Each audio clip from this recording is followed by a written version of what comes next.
I woke up to the sound of grinding metal and whirring brushes at 6 in the morning, which wouldn't have been so bad if it wasn't a Saturday in late October. I stumbled to my bedroom window and peered through the blinds at the street below. A massive street sweeper, emblazoned with Meadowbrook HOA services in neat white letters, was making its way down Maple Grove Drive in Edgewater, New Jersey.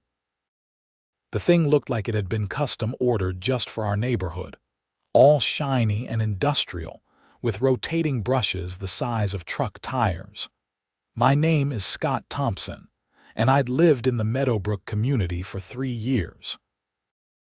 It was one of those cookie-cutter developments where every house looked like a slightly different version of the same architectural fever dream, and the HOA ruled with an iron fist wrapped in a velvet glove of community standards. I'd managed to stay under their radar for the most part, paying my dues on time and keeping my grass at the regulation 2.5 inches. But I had a feeling that was about to change. The street sweeper passed my house, and I watched as its brushes kicked up the neat pile of autumn leaves I'd spent 2 hours raking yesterday afternoon.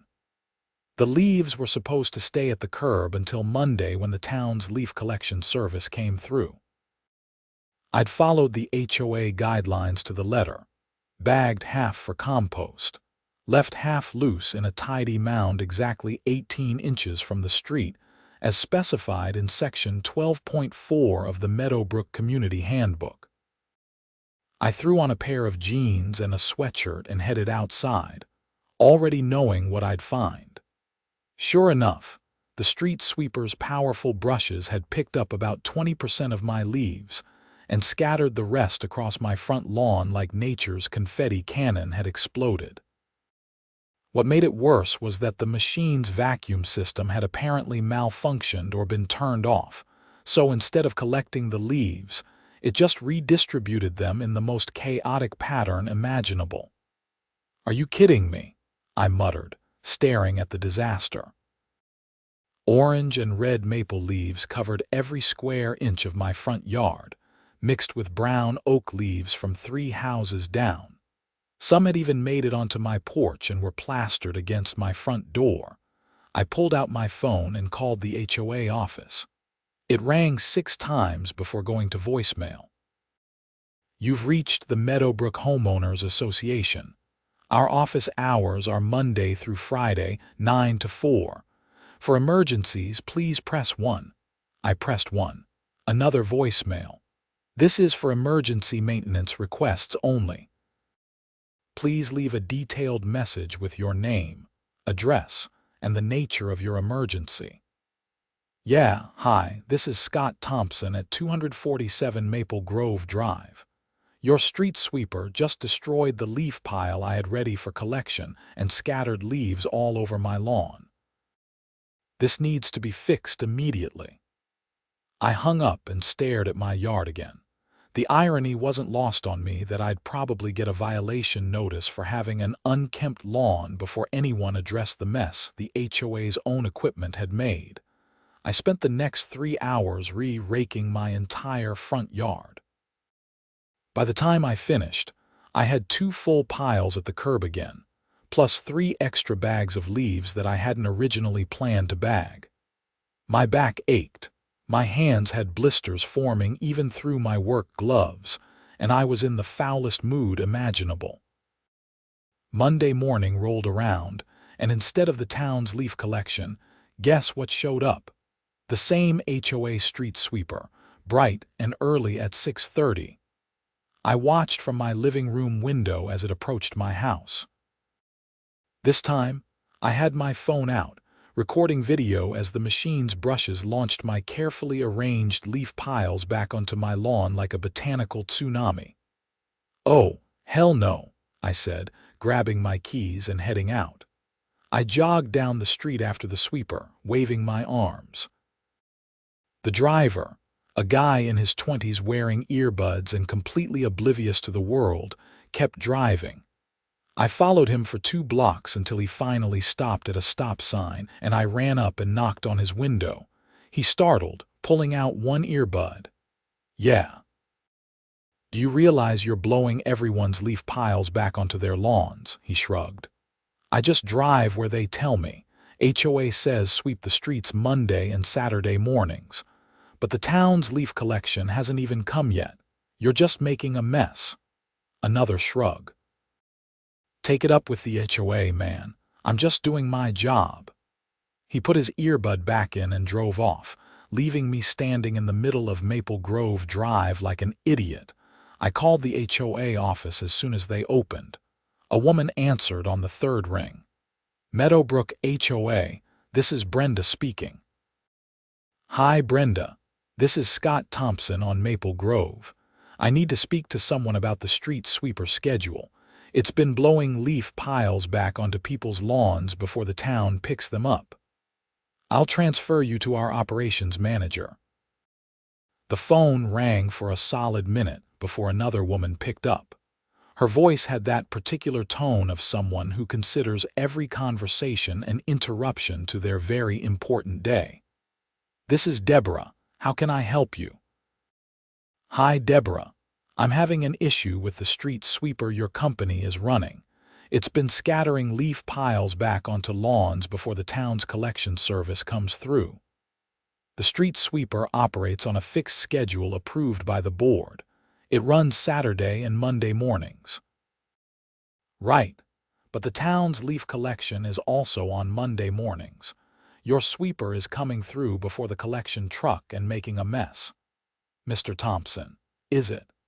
The street sweeper is an amenity provided by your HOA to ensure clean, debris-free streets throughout the community. Perhaps you should consider bagging your leaves instead of leaving them loose. I did bag half of them, but according to your own guidelines, we're allowed to leave loose piles for the town's vacuum truck. The problem is your sweeper is hitting them before the town gets here. I'll make a note of your concern and bring it up at the next board meeting. That's scheduled for the third Thursday of next month. Next month? That's 5 weeks away. Leaf season will be over by then. Board meetings are held on a fixed schedule, Mr. Thompson. Is there anything else I can help you with today? I closed my eyes and counted to 5. Can you at least adjust the timing so the sweeper comes after the town's leaf collection? That would require a board vote. I can add it to the agenda for next month's meeting. This is ridiculous. Sir, I don't appreciate your tone. We're all volunteers here, working hard to maintain property values for everyone in Meadowbrook. If you have concerns, you're welcome to attend the meeting and voice them during the public comment period. Have a good day. She hung up before I could respond. I stared at my phone, then looked out at my leaf-covered lawn. I'd already spent Monday afternoon re-raking everything for the second time this week, and I knew that come next Saturday, the whole cycle would repeat itself. Tuesday morning, I found a letter in my mailbox. The envelope had the Meadowbrook HOA logo embossed on the front, which was never a good sign. I opened it while walking back to my house. Dear Mr. Thompson, it has come to our attention that your property at 247 Maple Grove Drive is in violation of community standards, specifically Section 8.2, Lawn Maintenance and Debris. Your front lawn contains excessive leaf coverage, creating an unsightly appearance that negatively impacts neighborhood aesthetics. Please remedy this violation within 72 hours or face a fine of $100 per day until compliance is achieved. Sincerely, Deborah Kensington, HOA President. I read it 3 times, my blood pressure rising with each pass. Deborah Kensington. The same Deborah I'd spoken to on the phone, the same Deborah whose street sweeper had created the mess she was now fining me for. I called the HOA office again. Brenda answered. Hi, Brenda. I need to speak with Deborah Kensington. I'm sorry, Mrs. Kensington is in meetings all day. Can I take a message? I just received a violation notice for leaves on my lawn that your street sweeper put there. I'll have her call you back when she's available. When will that be? I really can't say. She has a very full schedule. I hung up and looked at the violation notice again. 72 hours. That took me to Friday morning, which meant I'd be raking my lawn for the third time, just in time for the Saturday sweeper to trash it again. I spent Tuesday afternoon researching New Jersey HOA laws. It turned out that HOAs had broad authority to enforce community standards, but they also had to follow their own rules consistently. If they were creating the problem they were citing me for, that could be grounds for a dispute. I drafted a formal letter citing the conflict between their street sweeper schedule and the leaf collection timeline, included timestamps from my video footage, and requested an emergency board meeting to address the issue. Wednesday morning, I got a response. Not from Deborah, but from someone named Patricia Morales, who identified herself as the HOA's legal liaison.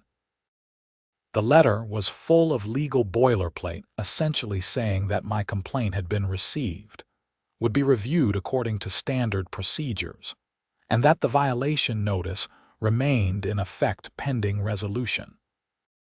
So basically, they'd tied it up in red tape while I'd still be on the hook for fines. I raked my lawn again Wednesday afternoon. By this point, I'd developed a system and could clear the whole yard in about 90 minutes. But my hands were covered in blisters, and I'd pulled something in my lower back. I was 34 years old, worked as a software developer, and suddenly felt like I'd aged 20 years doing manual labor that shouldn't have been necessary in the first place. Thursday evening, I was sitting on my front porch with an ice pack on my back when my neighbor, an older guy named Harold who'd lived in Meadowbrook since the development opened 15 years ago, came walking over. "Saw you raking again," he said, settling into the chair next to me. "Street sweeper get you too, 3 times now, and I got a violation notice for it." Harold laughed, but it wasn't a happy sound. "Welcome to the club. Deborah's been on a warpath lately. She got elected president last year and decided to squeeze every penny out of the residents while spending like crazy on improvements nobody asked for. Like the street sweeper. Exactly like the street sweeper. She convinced the board we needed our own instead of relying on the town's service. Cost the association 50 grand, which meant raising everyone's dues. Then she set up this schedule that makes no sense, and now half the neighborhood is getting violation notices. Why hasn't anyone done anything? People have tried. She controls the board meetings with an iron fist. Got 3 of her friends on the 5-person board, so any vote goes her way. Plus, she's got time. Most of us work full-time, have families. She's a stay-at-home mom whose kids are all in high school, so this is her full-time job. That's insane. That's Deborah. Harold stood up, his knees cracking. Word of advice: document everything. Every interaction, every problem, every violation notice. If enough people push back with evidence, maybe the management company that actually runs things will step in. I thought about that conversation all night. Friday morning, I raked my lawn again, taking before and after photos with timestamps. I'd beaten the 72-hour deadline by about 6 hours. Then Saturday morning came, and right on schedule, the street sweeper turned my pristine lawn back into a leaf apocalypse. I stood in my yard, rake in hand, staring at the mess. I'd spent more than 10 hours over the past week raking leaves that I'd already raked. I documented everything, filed formal complaints, and received nothing but bureaucratic runarounds in response. My back hurt, my hands hurt, and I was done playing by rules that only seemed to apply to me. That's when I had the idea. I went inside and pulled up the Meadowbrook HOA website. They had a directory of board members with their addresses listed, presumably so residents could contact them with concerns.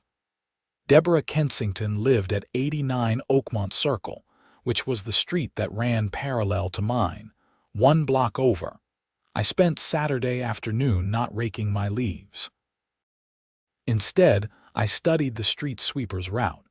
It came down Maple Grove from the north end, turned west on Birch Lane, then went down several side streets before circling back. Oakmont Circle was part of the route, but the sweeper always came from the south, sweeping northward. Deborah's house was near the north end of Oakmont.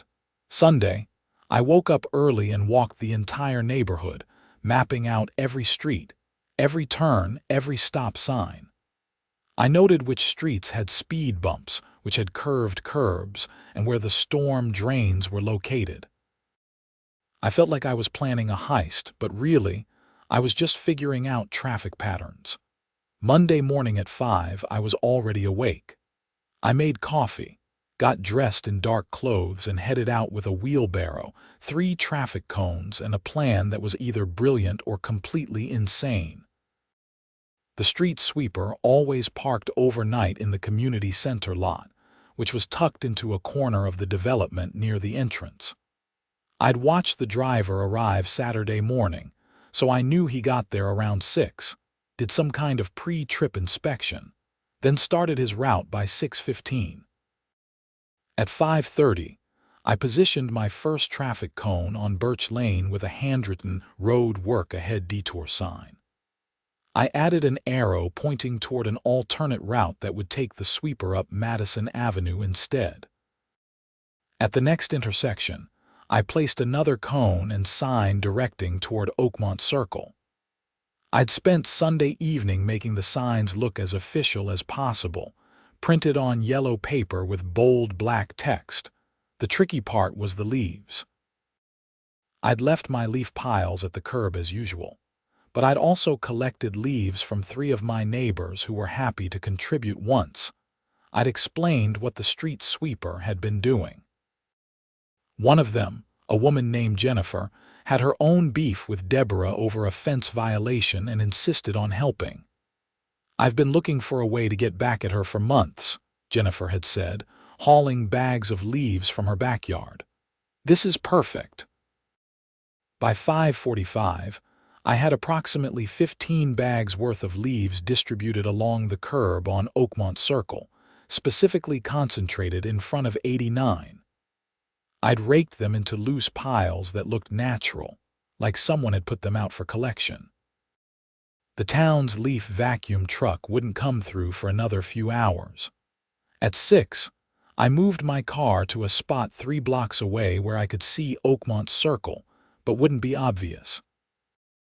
I had my coffee, my phone camera ready, and a solid alibi that I'd gone out for an early morning drive because I couldn't sleep. 6:15. Right on schedule, the street sweeper started its route. I watched it come down Maple Grove, approach Birch Lane, and slow at my first detour sign. The driver hesitated, probably trying to figure out if the sign was legitimate. But road work wasn't uncommon in New Jersey, especially with the constant freeze-thaw cycles tearing up pavement, and the sign looked official enough. He followed the detour. My heart was pounding as the sweeper turned onto Madison Avenue, then followed my second sign toward Oakmont Circle. It was actually working. The massive machine, with its rotating brushes spinning at full speed, turned onto Oakmont and headed north. I started recording video as the sweeper approached number 89. The piles of leaves I'd arranged were perfect. As the machine's brushes hit them, they exploded into the air like orange and red fireworks, coating Deborah Kensington's pristine lawn in a thick blanket of autumn foliage. Her Japanese maple trees, her decorative rock garden, her meticulously trimmed hedges, everything disappeared under layers of leaves. But the sweeper didn't stop there. It continued up Oakmont Circle, following its new route, redistributing leaves onto lawns all along the street. By the time it finished and the driver realized something was wrong with his route, he'd made a mess of half a dozen properties. I drove home, removed my detour signs, and stashed everything in my garage. By 7, I was back in my house, making breakfast like I'd never left. At 7:30, I heard the first raised voice outside. I looked out my window to see Deborah Kensington standing in her yard, still in her bathrobe, gesturing wildly at the carpet of leaves covering her property. Another neighbor was out, looking confused at his own leaf-covered lawn. Within minutes, there were 5 or 6 people gathered on Oakmont Circle, all talking at once. I waited until 8 to call the HOA office. Brenda answered. "Hi, Brenda. This is Scott Thompson. I wanted to report that there seems to be an issue with the street sweeper again this morning. I drove past Oakmont Circle earlier, and several properties there are covered in leaves. I thought the HOA should know." "Oh my God, yes. We've received several calls already. Mrs. Kensington is absolutely furious. That's terrible. Maybe there's something wrong with the sweeper's route. I'll pass the message along. Thank you for calling." I hung up and allowed myself a small smile. It wasn't much, but it felt good to see Deborah dealing with the same problem she'd been dismissing when it happened to everyone else. By noon, there was a notice in everyone's mailbox. Due to technical difficulties with routing, the street sweeper service will be suspended pending review. We apologize for any inconvenience. It was signed by Deborah Kensington, but I noticed it didn't apologize for the mess her sweeper had made or offer any solutions for cleanup. Tuesday morning, I got another letter from the HOA. This one informed me that I'd missed the 72-hour deadline for my previous violation, as my lawn was still covered in leaves as of Saturday. I was being fined $100, with additional daily fines to accumulate until compliance was achieved. I called the office immediately. This time, Deborah answered. "Mrs. Kensington, I'm calling about the fine notice I just received." "Mr. Thompson, yes. Your property has been in violation for over a week now, because your street sweeper keeps blowing leaves onto my lawn. I've raked 4 times in the past week, and every time the sweeper comes through, it makes a mess again. The street sweeper is currently suspended, so that's no longer an issue. It's suspended as of yesterday, but I'm being fined for a problem that started over a week ago, which your equipment caused. Mr. Thompson, homeowners are responsible for maintaining their properties regardless of external factors. Weather, animals, equipment, these are all challenges we all face. The violation stands. This is insane. Your machine created the problem, and now you're fining me for it." "Sir, I don't appreciate your tone. The fine has been assessed according to community guidelines. If you wish to dispute it, you can file a formal appeal which will be reviewed at the next board meeting." "The next meeting isn't for 3 more weeks. That's correct. In the meantime, please ensure your property is brought into compliance. Have a good day." She hung up. I stared at my phone, anger boiling over. Then I looked at my computer where I'd been organizing all my documentation, videos of the street sweeper, photos of my lawn before and after, copies of every complaint I'd filed, timestamps showing I'd raked within the deadline, only to have the sweeper trash my yard hours later. I spent Tuesday afternoon researching New Jersey HOA dispute resolution laws.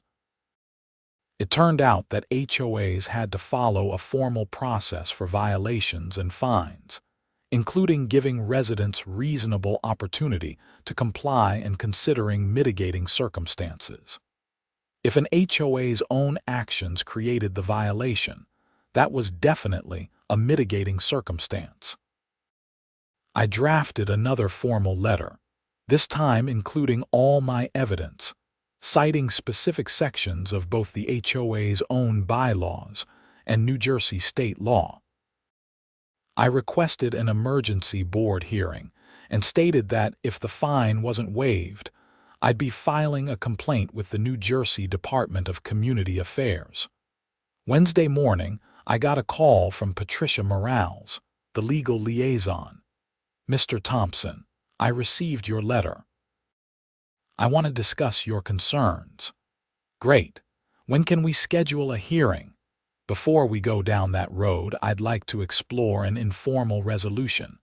The board is willing to waive the fine if you agree to drop any further complaints about the street sweeper." So basically, admit I was wrong even though I wasn't. It's not about right or wrong, it's about moving forward. The street sweeper service has been suspended while we review the schedule. Your fine would be waived. Everyone moves on. What about an apology? What about fixing the actual problem so this doesn't happen to other people? "Mr. Thompson, I'm offering you a practical solution to your immediate problem. My immediate problem is that the HOA president is abusing her authority and creating violations to fine residents." That's the actual problem. There was a long pause.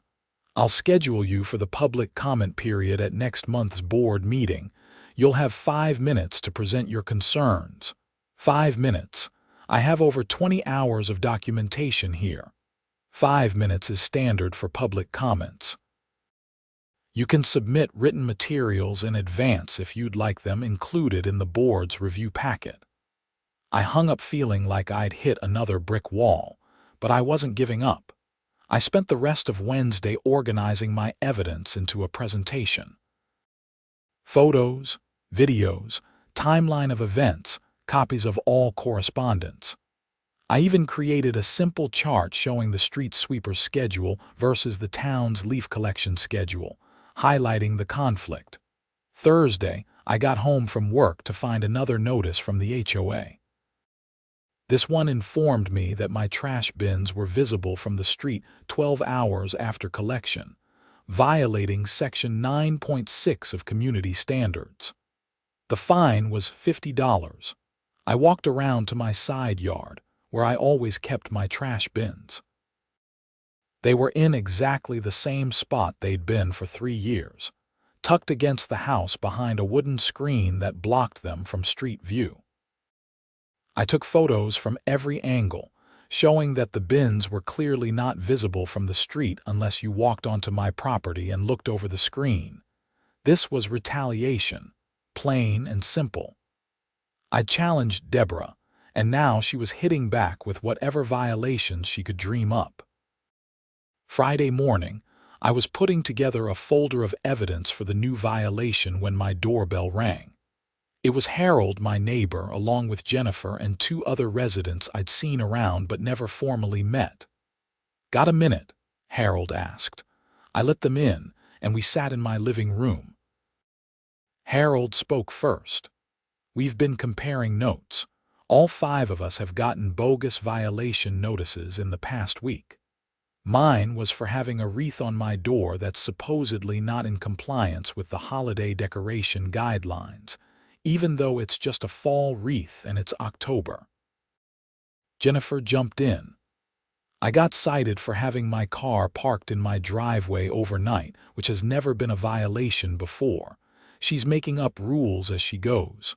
One of the others, a guy named Marcus, added, "I did some research. Deborah and her husband bought their house 5 years ago. Since then, the HOA's annual budget has gone from $40,000 to over $90,000, but nobody can explain where all that extra money is going. The financial reports she presents at meetings are vague as hell." The fourth person, a woman named Lisa, pulled out her phone. "I started a Facebook group for Meadowbrook residents yesterday, just to share information about HOA issues. In less than 24 hours, 40 people joined, and at least 15 have reported similar problems. Either bogus violations, fines for things that shouldn't be violations, or problems that the HOA created and then blamed on residents." "So what do we do?" I asked. Harold leaned forward. "We organize. The next board meeting is 3 weeks away. We get every person who's had issues to show up and speak during public comment. We demand a full financial audit, and we start the process of recalling Deborah from the board. Can we do that? According to the bylaws, yes. We need signatures from 20% of homeowners to trigger a special election. There are 230 homes in Meadowbrook, so we need 46 signatures. Based on what Lisa's already hearing, that should be easy. Over the next 3 weeks, our group became a full-fledged resistance movement. We met twice a week at different people's houses, going over documentation, preparing presentations, and collecting signatures. The Facebook group grew to over 100 members. People shared stories about excessive fines, retaliatory violations, and money being spent on projects nobody had voted for. We discovered that Deborah had approved the $50,000 street sweeper purchase with only a simple majority vote at a meeting where less than 10% of homeowners were present. According to the bylaws, major expenditures over $20,000 required approval from 2/3 of the board at a meeting with at least 30% of homeowners present or represented by proxy. The street sweeper purchase had been illegal from the start. Marcus, who worked as an accountant, got his hands on 3 years of financial records by filing a formal request. What he found was shocking. The HOA's management company charged a flat fee of $15,000 per year. Normal operating costs, insurance, maintenance, utilities for the community center ran about $30,000. That left $45,000 in annual fees unaccounted for. When Marcus dug deeper, he found that Deborah had set up a separate account labeled Special Projects that she alone had signatory authority over. Money had been flowing into that account and being spent on things like upgraded landscaping for the entrance sign, a new fountain in the community center lobby, and high-end furniture for the HOA office. There were also regular payments to a company called Meadowbrook Property Services. I looked up Meadowbrook Property Services, Marcus told us at one of our meetings. It's a landscaping and maintenance company. The owner is Robert Kensington, as in Deborah's husband. The room went silent. She's been funneling HOA money to her husband's company, Jennifer said. Looks like it. In the past 18 months, his company has received over $30,000 for various services. Some of it might be legitimate, but there's no competitive bidding process, no oversight, and the invoices are really vague. Just things like maintenance services or property improvements with no details. This was bigger than I'd thought. We weren't just dealing with an overzealous HOA president. We were potentially looking at embezzlement and fraud. We need to bring this to the board, Lisa said.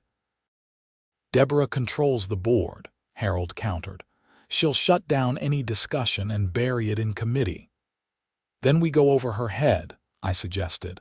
File a complaint with the management company that actually runs the HOA operations, and if that doesn't work, we go to the police. We decided on a multi-pronged approach. First, we'd present everything at the board meeting to create a public record. Second, we'd file a formal complaint with Meadowbrook Management Group, the company that handled day-to-day operations and was supposed to provide oversight. Third, if those didn't work, we'd take it to law enforcement. The night before the board meeting, I barely slept. I'd prepared a 5-minute presentation that hit all the key points. The street sweeper issue and resulting violations, the pattern of retaliatory fines, the illegal purchase approval, the financial irregularities. I'd practiced it a dozen times, timing myself to make sure I stayed under the limit. The meeting was scheduled for 7 on a Thursday evening in the community center's main hall. When I arrived at 6:45, the parking lot was already packed. The room, which normally held maybe 20 people for board meetings, had at least 80 residents crammed in, with more arriving. Deborah looked shocked when she entered at 6:55. She'd clearly expected the usual sparse attendance. Instead, she was facing a room full of angry homeowners, many clutching folders of documentation. She called the meeting to order at 7 sharp, working through standard business items like approving the previous meeting's minutes and reviewing the treasurer's report. The other 4 board members, 2 men and 2 women who all seemed to be in Deborah's social circle, rubber-stamped everything without discussion. Then came public comment period. Deborah looked out at the room full of raised hands and pursed her lips. "We'll take comments in the order people signed up," she said, gesturing to a clipboard by the door. I'd been smart enough to arrive early and put my name first. She called my name, and I walked to the front with my laptop and a flash drive. "I'll need to use the projector for my presentation." "Public comments are verbal only, Mr. Thompson. The bylaws say residents can present information to the board. I have visual evidence that's relevant to my comments." She looked annoyed but nodded to the AV guy, probably a volunteer, who hooked up my laptop. My first slide appeared on the screen, a simple title: Street Sweeper Schedule Conflicts and Related Violations. I walked through everything. The videos of the sweeper blowing leaves onto lawns, the timeline showing it happened hours before my violation deadline. The photos proving I'd raked multiple times. The correspondence where the HOA dismissed my complaints, then fined me anyway. "In conclusion," I said as my timer hit 4 minutes, "the HOA created a problem with poor scheduling, refused to fix it, then profited by fining residents. This pattern of creating violations and retaliating against complaints needs to stop." Deborah's face was red. "Thank you, Mr. Thompson. Your concerns are noted. Next speaker." Harold went next, presenting the issue of made-up violations and showing how the enforcement had become arbitrary. Jennifer talked about the lack of transparency in decision-making. Marcus dropped the bomb about the financial irregularities, projecting copies of bank statements showing the payments to Meadowbrook Property Services. That's when things got heated. Deborah tried to shut down Marcus's presentation, claiming it was spreading false information. Marcus calmly responded that he'd obtained all the documents through proper channels, and that everything he was showing was factual. "Robert Kensington is your husband, correct?" Marcus asked. "That's irrelevant to HOA business. It's very relevant when his company has received over $30,000 in payments from an account you control with no board oversight." The room erupted. People were shouting questions, demanding answers. Deborah tried to gavel them down, but it was chaos. Finally, she yelled, "This meeting is adjourned," and stormed out, followed by 2 of her board allies. The other 2 board members, looking uncomfortable, stayed behind. One of them, a woman named Susan, approached our group. "I didn't know about any of those payments. Deborah handles all the financial stuff. She says it's too complicated for the rest of us to worry about." "That's not how it's supposed to work," Marcus said. "The whole board is supposed to review and approve expenditures." "I know that now." "What do we do?" "Emergency board meeting. You and 1 other member call for it, according to the bylaws. We need a full accounting of all HOA finances, and we need to suspend Deborah's access to the accounts until this is resolved." Over the next week, things moved fast. Susan and Kevin, the other board member who'd stayed behind, called for an emergency meeting. When Deborah tried to block it, they went directly to Meadowbrook Management Group, which had the authority to override her. The management company, suddenly worried about their own liability, assigned a senior representative to attend and oversee the meeting. The emergency meeting happened on a Monday evening. This time, The management company required a full financial audit, conducted by an independent accounting firm. Deborah tried to argue that it was unnecessary, that Marcus had misunderstood the records, that her husband's company provided valuable services at competitive rates. The management company representative, a stern woman named Catherine, shut her down. "Mrs. Kensington, either you cooperate with a voluntary audit, or we'll recommend that the board file a formal fraud complaint and let the authorities conduct an involuntary one. Your choice." Deborah went pale.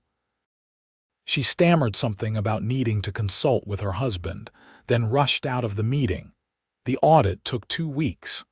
During that time, Deborah stopped coming to the HOA office. Brenda, the receptionist, told me that Deborah had called in sick. All new violation notices stopped, which was a relief to everyone. When the audit results came back, they were damning. Over the past 3 years, Deborah had diverted more than $70,000 from HOA funds for unauthorized purposes.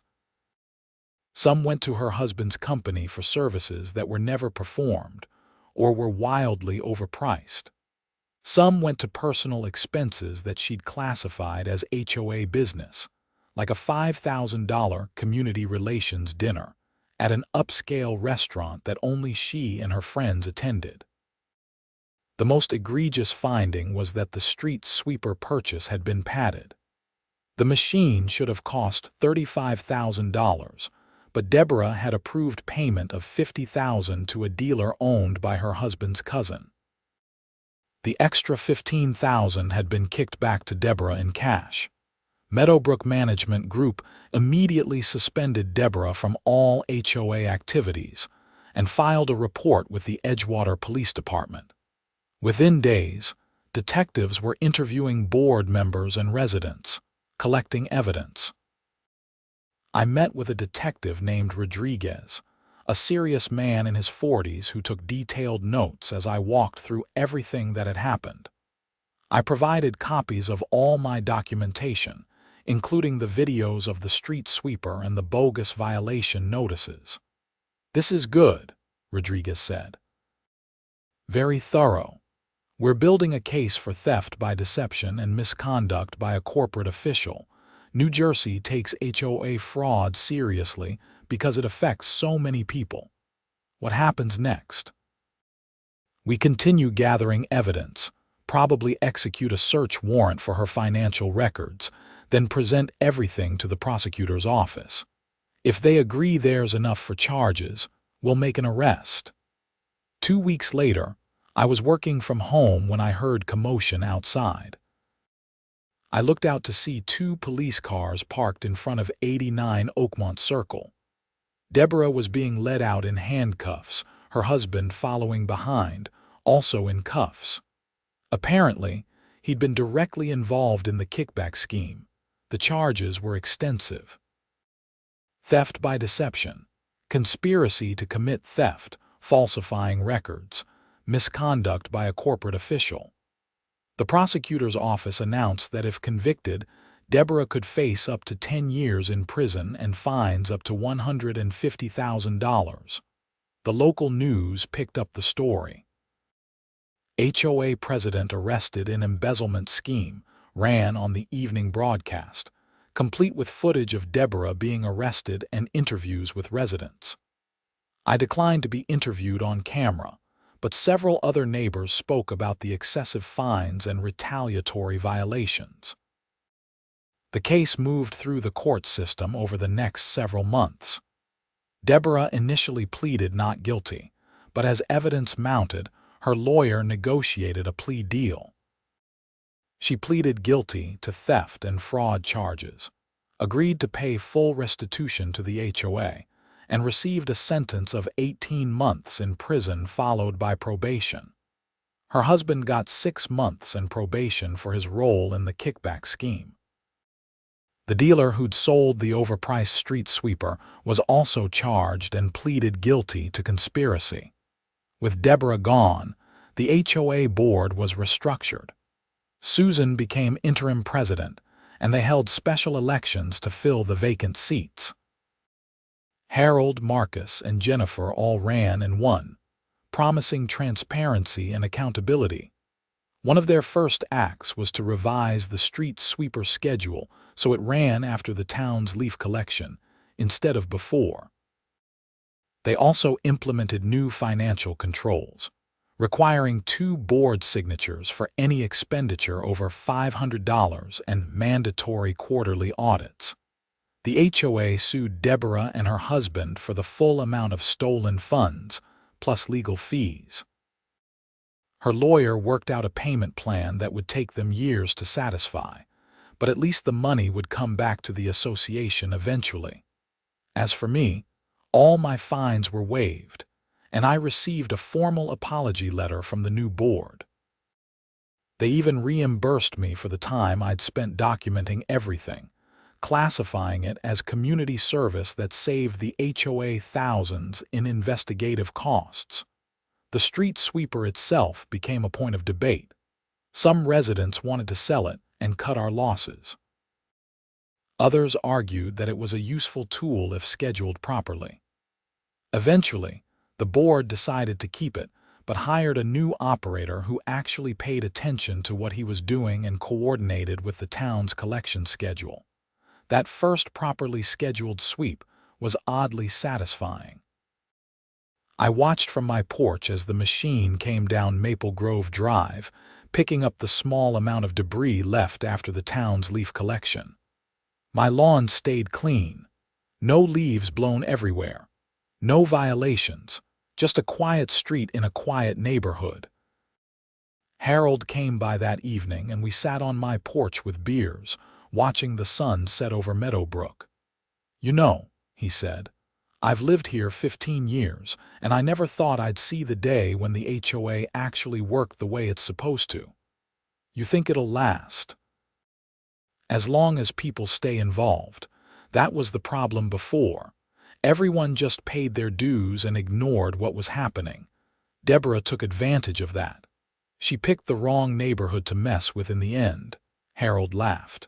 She picked the wrong guy to dump leaves on. That whole rerouting the street sweeper thing, that was brilliant. I'd never told anyone about my early morning detour sign operation, but clearly, Harold was more observant than I'd given him credit for. I started to deny it, but he held up his hand. "Don't worry, your secret's safe with me." But between you and me, watching her face that morning when she saw her yard covered in leaves, that made the whole thing worth it. We clinked our beer bottles together and sat in comfortable silence as darkness fell over our little corner of Edgewater, New Jersey. The civil case against Deborah and her husband took another year to fully resolve. The HOA's lawyer, working on contingency, went after every asset they had. Their house on Oakmont Circle was sold to satisfy the judgment, forcing them to move to a small apartment in a neighboring town. Their cars, their savings, everything went toward paying back what Deborah had stolen. I ran into Robert Kensington once at a gas station about 6 months after the criminal case concluded. He was filling up an older model sedan, looking tired and defeated. We made eye contact and he quickly looked away. I thought about saying something, maybe asking how Deborah was doing in prison, but decided against it. They'd brought this on themselves, and I had nothing to gain from rubbing salt in the wound. The HOA continued to improve under the new leadership. They renegotiated contracts with vendors, cut unnecessary expenses, and actually reduced annual dues by 15% while still maintaining all essential services. Turns out when you're not funneling money to shell companies and padding invoices, running a homeowners association is pretty affordable. They also revised the violation enforcement process. Now, before any fine was issued, residents received a warning letter with photos of the alleged violation and a reasonable timeline to address it. If there were extenuating circumstances, there was an ombudsman. Harold had volunteered for the role, who could waive or reduce penalties. The days of arbitrary enforcement and retaliatory fines were over. Marcus became the treasurer and implemented a complete overhaul of the financial tracking system. Every expenditure was posted to a public website within 24 hours, with scanned receipts and invoices. Quarterly reports were emailed to all residents, breaking down exactly where every dollar went. It was the kind of transparency we should have had from the beginning. Jennifer led a community standards review committee that went through all the HOA rules and removed or revised ones that were outdated, overly restrictive, or just plain stupid. The regulation about trash bins being invisible from the street within 12 hours of collection changed to 72 hours, which actually made sense. The rules about holiday decorations were simplified from 3 pages of specific requirements to a simple statement about keeping displays tasteful and temporary. As for me, I just went back to living my life. I worked my software developer job, kept my lawn at a reasonable length, and didn't worry about violation notices anymore. The street sweeper became background noise again, a routine part of maintaining the neighborhood instead of a weapon of harassment. But I'd learned something valuable through the whole experience. HOAs exist to serve residents, not the other way around. When they forget that, when they become little fiefdoms ruled by petty tyrants more interested in power than service, regular people have the ability to fight back. It takes organization, documentation, and persistence, but it can be done. The following spring, the new HOA board organized a community cleanup day. Volunteers spread throughout Meadowbrook, picking up litter, trimming overgrown bushes, and touching up paint on common area fences. I signed up and spent a Saturday morning working alongside neighbors I'd come to know much better over the past year. At noon, the board provided pizza and drinks at the community center. Susan gave a short speech thanking everyone for their participation and noting how far we'd come as a community. She specifically mentioned the importance of residents staying engaged and holding leadership accountable.